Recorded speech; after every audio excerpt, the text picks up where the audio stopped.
Thank you. Thank you. Thank you, guys.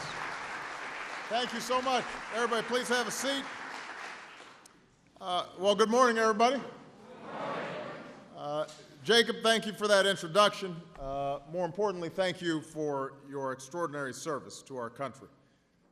I want to acknowledge two outstanding members of my cabinet who are here today. The Secretary of Veterans Affairs, Rick Shinseki, is in the House, also one of our finest, himself one of our finest veterans, and obviously an extraordinary leader when he was in our Army. And I also want to acknowledge Interior Secretary Ken Salazar, who's in the House.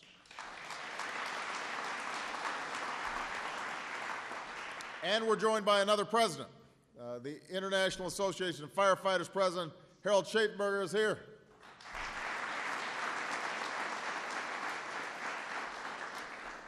Now, this is a fire station that holds some special significance for our country. On September 11th, the firefighters of this House were among the first to respond to the attack on the Pentagon. You guys answered this nation's call during its hour of need. And in the years that followed, as Americans went to war, some of you answered that call as well. Now, today's 9/11 generation of veterans has already earned a special place in our history. Our veterans and all the brave men and women who serve our country are the reason why America's military is the greatest in the history of the world. In the face of great odds and grave danger, they get the job done. They work as a team. They personify the very best that America has to offer. And that's true on the battlefront, but we're here today because it's also true on the home front. After a decade of war, our nation needs to do some building right here in the United States of America. Now, this morning, we received more good news about our economy. In January, American businesses added another 257,000 jobs. The unemployment rate came down because more people found work. And altogether, we've added 3.7 million new jobs over the last 23 months. Now, these numbers will go up and down in the coming months. And there's still far too many Americans who need a job or need a job that pays better than the one they have now. But the economy is growing stronger. The recovery is speeding up. And we've got to do everything in our power to keep it going. We can't go back to the policies that led to the recession. And we can't let Washington stand in the way of our recovery. We want Washington to be helping with the recovery, not making it tougher. Now, the most important thing Congress needs to do right now is to stop taxes from going up on 160 million Americans at the end of this month. They've got to renew the payroll tax cut that they extended only for a couple of months. They need to pass an extension of the payroll tax cut and unemployment insurance, and do it without drama, without delay, without linking it to some ideological side issues. They just need to get it done. It shouldn't be that complicated. Now is not the time for self-inflicted wounds to our economy. Now's the time for action. So I want to send a clear message to Congress. Do not slow down the recovery that we're on. Don't muck it up. Keep it moving in the right direction.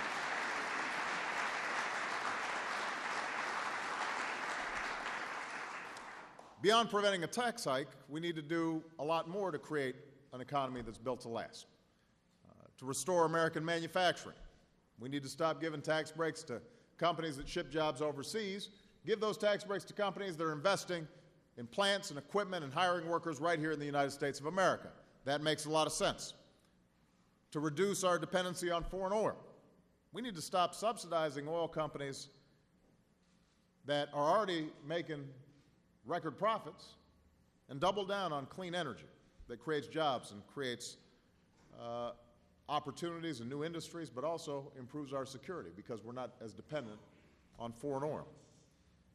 To make sure our businesses don't have to move overseas to find skilled workers, we've got to invest in education and make sure college is affordable for every hardworking American.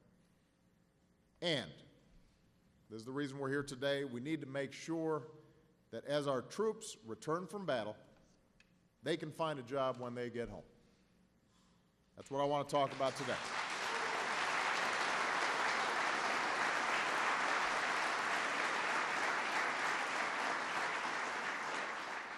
The war in Iraq is over.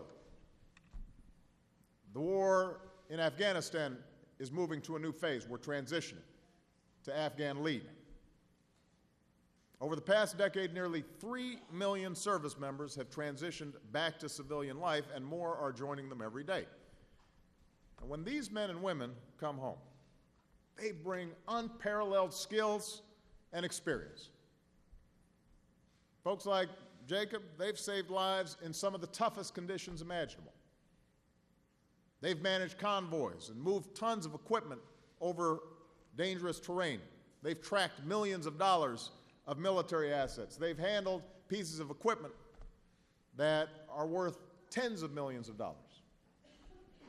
They do incredible work. Nobody's more skilled, more precise, more diligent, more disciplined. Our veterans are some of the most highly trained, highly educated, highly skilled workers that we've got. These are Americans that every business should be competing to attract.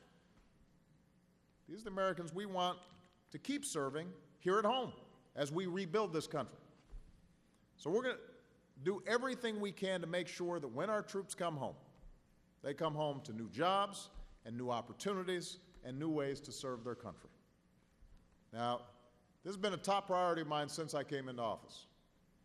Already, we've helped 600,000 veterans and their family members go back to school on the post-9/11 GI Bill. We've hired over 120,000 veterans to serve in the federal government. We've made it easier for veterans to access all sorts of employment services. We've set up online tools to connect veterans with job openings that match their skills. Michelle and Joe Biden have worked with the private sector, with businesses, to secure a pledge of 135,000 jobs for veterans and their families. And with the support of Democrats and Republicans, we put in place 2 new tax credits for companies that hire veterans. So these are all important steps. We've made progress, but we've got to do more. There's more we can do. In my State of the Union address, I proposed a new initiative called the Veterans Jobs Corps to put veterans back to work protecting and rebuilding America. And today, we're laying out the details of this proposal. First, we want to help communities hire more veterans as cops and firefighters. You guys have seen what a great job Jacob's doing. Well, there are a whole bunch of folks like that who could be doing that same outstanding work all across the country. But it's not that easy these days to get a job at a firehouse. Over the past few years, tight budgets have forced a lot of states, a lot of local communities to lay off a lot of first responders. Now, my administration, when I first came into office, one of the first things we did was, through the Recovery Act, make sure that states and local governments helped or got the help that they needed to prevent some of these layoffs. And thousands of jobs were saved all across the country. Harold and I were talking as we came over here. Thousands of firefighter jobs were saved because of the actions we took. But budgets are still tight. And that's a problem we need to fix. You know, jobs that protect our families and our communities shouldn't be the first on the chopping block. They should be one of our highest priorities as a nation. Over the past 3 years, my administration has made it possible for states to keep thousands of first responders on the job.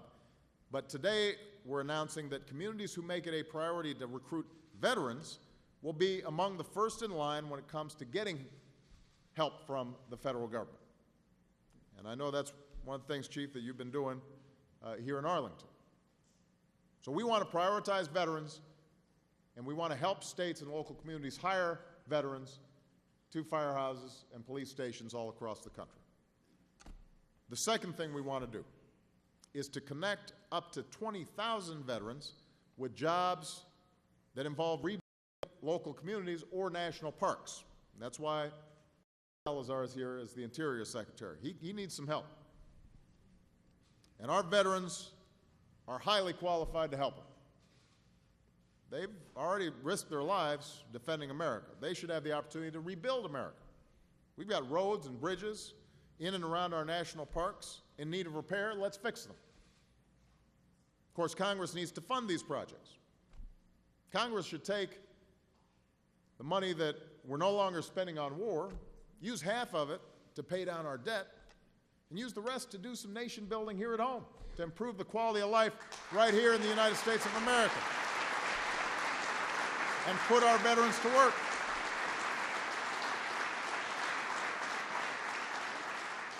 So, let's get more cops on the beat, let's get more rangers in the parks, let's get more firefighters on call, and in the process, we're going to put more veterans back to work. It's good for our communities, it's good for our economy, and it's good for our country. And for veterans who want to do something else, maybe put their leadership skills to use starting a small business, we're going to start offering entrepreneurial training to our veterans. We want service members prepared for battle and for professional success when they come home.